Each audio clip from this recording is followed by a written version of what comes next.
बिस्मिल्लाहिर्रहमानिर्रहीम। अस्सलाम वालेकुम डियर स्टूडेंट्स, कैसे हैं आप लोग? उम्मीद है आप लोग खैरियत से होंगे। स्टूडेंट्स, आज हम अपने लेक्चर का आगाज़ एक्सरसाइज 13.4 क्वेश्चन नंबर 1 के 7 पार्ट से करेंगे और इस लेक्चर में हम क्वेश्चन नंबर 1 का 7 और 8 पार्ट जो है ये दोनों को हमें सोल्व करना है। आपने वीडियो को एंड तक देखना है ताकि आपका कोई कंसेप्ट मिस ना हो। तो सबसे पहले हम क्वेश्चन की स्टेटमेंट देखते हैं। ये है जी आपके पास क्वेश्चन, जिसमें n1 दिया हुआ है 40, x1 का सम है 2128, सम x1 माइनस x बार 1 का होल स्केयर 810, n2 50, सम x2 2580 और सम x2 माइनस x बार 2 का स्केयर 772 है। हाइपोथेसिस में एच जो है एच नॉट μ1 जो है वो लेस देन इक्वल टू μ2 है और h1 जो है μ1 ग्रेटर देन μ2 है और अल्फा की वैल्यू है 5%। तो स्टूडेंट ये क्वेश्चन है आपके पास जिसमें आपको दो वैल्यूज दी हुई हैं जी। दो वैल्यूज का मतलब ये है कि हमारे पास दो पॉपुलेशन के मीन हैं, उनको हमने टेस्ट करना है और ये है 0.05। पॉपुलेशन का जो टेस्टिंग हमारी चल रही है वो है testing of difference of population means. अगर आपके पास सिग्मा 1 और सिग्मा 2 नाउन हो तो जी डिस्ट्रीब्यूशन इस्तेमाल होगी और फार्मूला ये होगा। दूसरी कंडीशन ये होती है कि सिग्मा 1 और सिग्मा 2 जो है वो गिवन ना हो, लेकिन n1 और n2 दोनों को ऐड करें और उनका सम जो है वो ग्रेटर देन 60 हो तो फिर भी जी डिस्ट्रीब्यूशन इस्तेमाल होगी। सिग्मा 1 और सिग्मा 2 की जगह पे s1 और s2 आ जाएगा। इसी तरह सिग्मा 1 और सिग्मा 2 अननोन हो, लेकिन n1 और n2 को ऐड करें, उनका जो सम है वो लेस देन या इक्वल टू 60 आए तो फिर हम टी डिस्ट्रीब्यूशन इस्तेमाल करेंगे और उसके लिए फार्मूला ये होगा जी, x bar 1 minus x bar 2 minus μ1 minus μ2 divided by sp into 1 over n1 plus 1 over n2 का अंडर रूट। sp जो होता है ये होता है पूल्ड वेरिएंस। पूल्ड वेरिएंस जो होता है इसके कुछ मुख्तलिफ फार्मूले हैं। जब हम क्वेश्चन सोल्व करेंगे तो वहां पे जाके हम इसके फार्मूले भी डिस्कस कर लेंगे। अब क्वेश्चन में ये सारी चीजें हमें गिवन हैं, इसको हमने स्टेप बाय स्टेप सोल्व करना है। पहला स्टेप होता है नल एंड अल्टरनेटिव हाइपोथेसिस। इसमें हमने h0 और h1 की वैल्यू लिखनी होती है। h0 में लिखा हुआ है μ1 लेस देन इक्वल टू μ2 और h1 में है μ1 ग्रेटर देन μ2। नंबर 2 होता है जी लेवल ऑफ सिग्निफिकेंस, अल्फा की वैल्यू। अगर तो क्वेश्चन में दी है तो ठीक है, अदरवाइज हम 0.05 यूज करेंगे, लेकिन इस क्वेश्चन में उसने अल्फा की वैल्यू दी हुई है 0.05। नंबर 3 होता है जी टेस्ट स्टैटिस्टिक। अब क्वेश्चन में देखें, आपको कहीं पे भी सिग्मा 1 और सिग्मा 2 की वैल्यू गिवन नहीं है, लेकिन n1 और n2 को जब हम ऐड करें तो ये सम 60 से ज्यादा आ रहा है और ज्यादा आ रहा है तो फिर हम ये वाला फार्मूला यूज करेंगे, s1 square over s2 square over n2। लेकिन क्वेश्चन में हमारे पास ये चीजें भी नहीं है। ये था टेस्ट स्टैटिस्टिक। नंबर 4 आपके पास होती है जी कैलकुलेशन। क्या होती है? कैलकुलेशन में जो वैल्यू हमें गिवन नहीं है वो फाइंड करके हमने जी की वैल्यू कैलकुलेट करनी है। एक तो हमारे पास x बार 1 नहीं है। x बार 1 जो होता है ये इक्वल होता है सम x1 ओवर n1। सम x1 है 2128 और n1 है 40। 2128 को जब 40 से डिवाइड किया तो ये आंसर आ रहा है 53.2। इसी तरह x बार 2 सम x2 ओवर n2। सम x2 है 2580 और n2 है 50। 2580 को जब 50 से डिवाइड किया तो ये हमारे पास आंसर जो आ रहा है जी वो आ रहा है 51.6। s1 स्केयर ये इक्वल होगा सम x1 माइनस x बार 1 का होल स्केयर ओवर n1। तो इसका सम है आपके पास 810 और n1 भी है 40।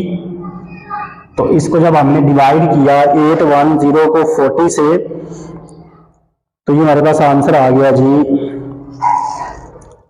810 को 40 से डिवाइड करने से ये आ गया 20.25, ये आपके पास आ गया जी S1 स्केयर।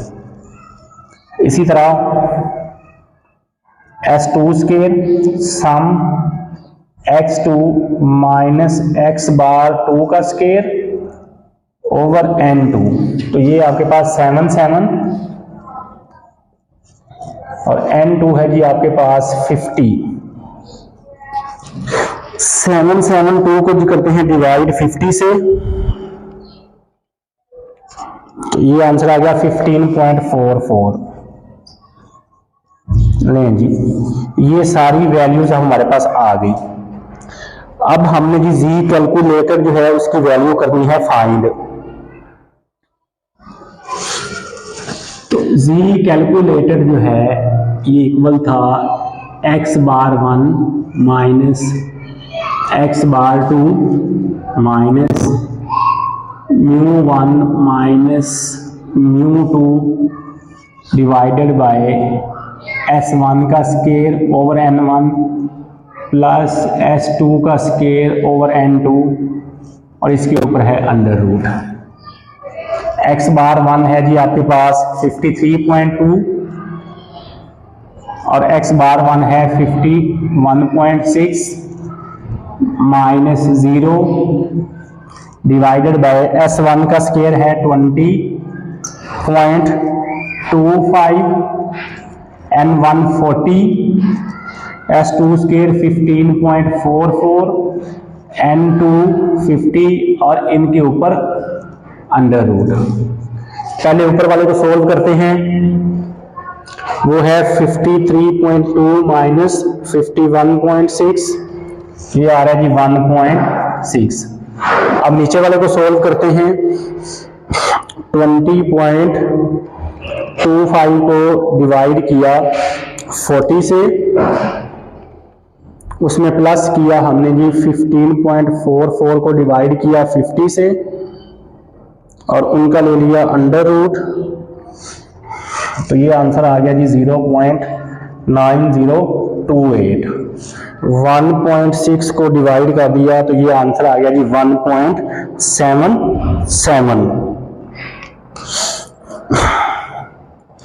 1.772 ये आ गया जी जी कैलकुलेटर। यहां तक हमारा जो स्टेप 4 था कैलकुलेशन वाला हो गया मुकम्मल। नंबर 5 है जी आपके पास क्रिटिकल रीजन, जिसमें हम क्रिटिकल वैल्यू फाइंड करते हैं, जो इस बात का प्रयोजन करती है जी कि एज नॉट रिजेक्ट होगा या एक्सेप्ट होगा।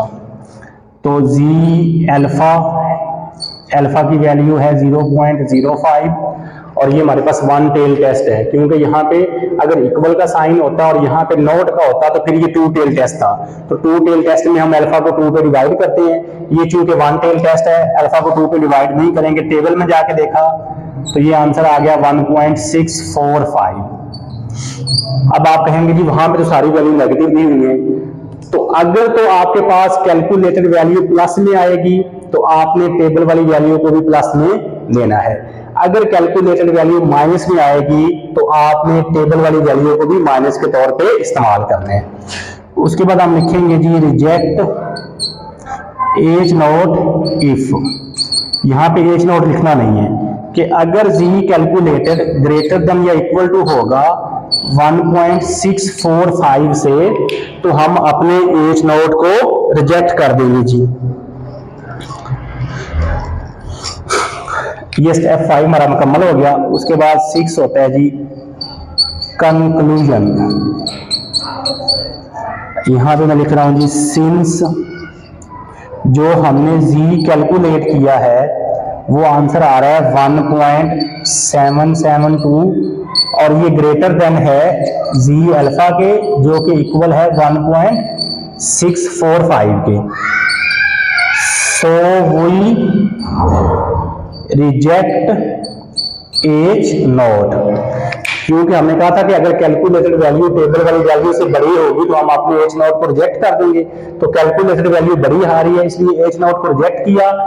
तो एक्सेप्ट किसको करेंगे, H1 को। तो H1 में हम ये कह रहे हैं जी कि पहली जो पॉपुलेशन है उसका मीन जो है वो दूसरी पॉपुलेशन से के मीन से ग्रेटर है। तो ये था स्टूडेंट क्वेश्चन नंबर 1 का 7 पार्ट। अब हम देखते हैं इसी का 8 पार्ट। नेक्स्ट है हमारे पास क्वेश्चन नंबर 1 का A पार्ट। सारी वैल्यूज हमें गिवन है। वही सबसे पहले step 1 null and alternative hypothesis, और उसमें उसने ये वैल्यूज बताई हैं। H0 में μ1 जो है μ2 के इक्वल है और H1 में μ1 μ2 के इक्वल नहीं है। ये हमने H0 और H1 की वैल्यू लिख दी। नंबर 2 लेवल ऑफ सिग्निफिकेंस है, उसमें अल्फा की वैल्यू उसमें दी हुई है 2%। जब 2 को 100 से डिवाइड किया तो 0.02। 3 टेस्ट स्टैटिस्टिक में z x बार माइनस x बार 2, वही सारा फार्मूला। नंबर 4 में कैलकुलेशन में पहले हम फाइंड करेंगे x बार 1 जो कि इक्वल होगा सम x1 ओवर n1, और सम x1 है आपके पास 6, 8, 2, 4 और n1 है 80।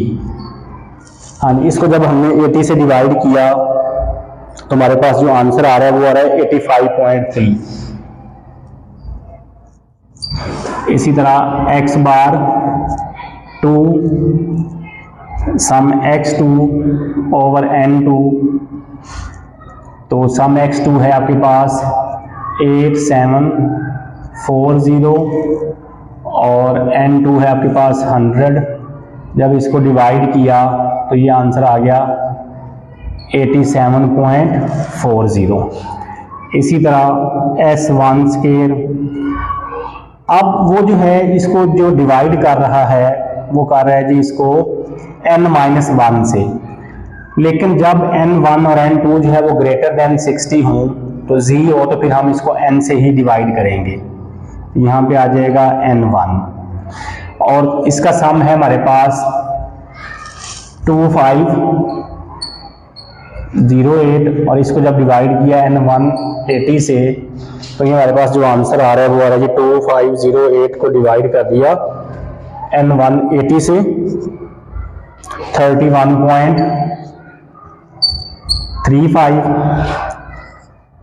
S2 स्क्वायर सम x bar 2 sorry x2 minus x bar 2 का होल स्क्वायर ओवर n2, तो इसका सम आ रहा है जी आपके पास 3969 ओवर 100। तो ये आंसर आ गया 39.69। ये सारी वैल्यू जो है जी हमने कैलकुलेट करनी। अब हम फार्मूला लिख के इसका आंसर जो है वो फाइंड करते हैं जी। z किसके इक्वल होता है जी, x bar 1 minus x bar 2 minus μ1 minus μ2 S1 square over n1 plus S2 square over n2 और इसके ऊपर आ जाएगा अंडर रूट। हाँ जी, तो x बार 1 है हमारे पास 85.3 और x बार 2 है 87.40 माइनस μ1 माइनस μ2 वो 0 है। S1 स्क्वायर है आपके पास 31.35 ओवर 80 और दूसरा है 39.69 और n2 है 100 और इसके ऊपर आ गया जी अंडर रूट। पहले करते हैं ऊपर वाले को सोल्व। 85.3 माइनस 87.40, ये आ गया माइनस 2.1। अब नीचे वाले को सोल्व करते हैं जी। 31.35 को डिवाइड किया 80 से, उसमें हमने प्लस किया 39.69 को 100 से डिवाइड करके और साथ ही उसका ले लिया अंडर रूट। तो ये आंसर आ गया 0.8881। 2.1 को डिवाइड कर दिया आंसर से तो ये आएगा जी माइनस 2.3645। यहाँ तक जी हमारी कैलकुलेशन हो गई मुकम्मल। Number 5 critical reason. हाँ जी, अब हमारे पास टू टेल टेस्ट है, क्योंकि इक्वल टू और नॉट इक्वल टू का साइन है, तो इसलिए हम अपने अल्फा को 2 से करेंगे डिवाइड। 0.02 को 2 से डिवाइड किया तो ये आंसर आ गया जी 0.01। इसको अब हमने टेबल में जाके देखा जी, तो टेबल में देखने से ये आंसर आ रहा है 2.33। अब चूंकि टू टेल टेस्ट है तो ये जो वैल्यू है टेबल वाली, ये 2 दफा इस्तेमाल करेंगे हम, एक दफा प्लस के तौर पे और एक दफा माइनस के तौर पे।